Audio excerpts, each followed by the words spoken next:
intimate with oneself is to be intimate with the infinite spaces we fill.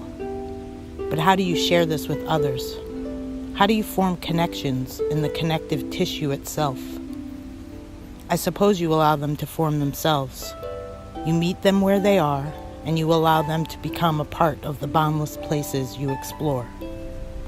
Because sometimes our connections feel like Sunday and smell like dawn, and sometimes they are twilight on a cool breeze, and sometimes they are shadowed in midnight, and the only warmth is in the distant stars.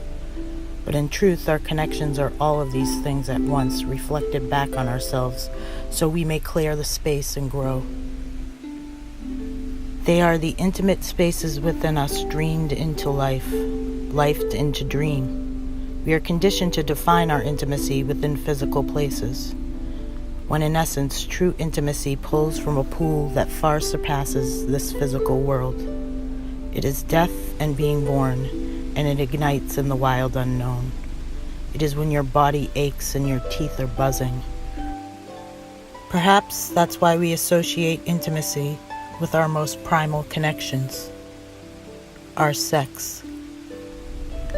We get lost in the physical act because of the raw power it yields, and collectively speaking, it functions in the fragmented pieces between love and abuse. Think about that for a moment. Think about that for a moment. What if you pick up the pieces and really looked at them? What if you use them as a tool to clear the spaces in you? What if you allow intimacy to be the tapestry itself, the expression of the space between?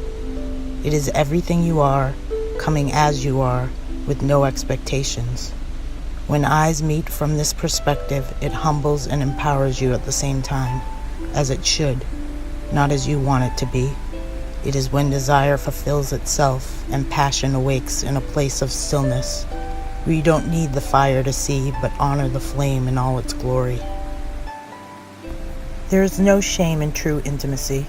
There are only vulnerable places empowered in their own light. The knowledge that everyone is functioning from this space, displaced into the pieces. Love is the understanding of what it means to never turn one's back on oneself, and allowing others the space, compassion, and faith to do the same. Abuse is anything that blocks your ability to understand what love is. We are all being asked in our own whispering winds to allow our insecurities to become the petals opening a heart that just longs to be free. In this freedom is everything you are, every fiber of intimacy that makes you whole, every becoming a being brought to life.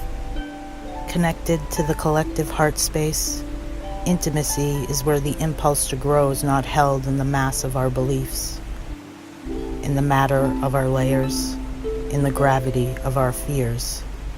Nature teaches us this every day. To stand naked in the vast unfolding is to feel where the electric pulse meets the magnetic heartbeat and becomes the river's flow. Into my sea, intimacy is letting go. Into me, sea, and you are free to love.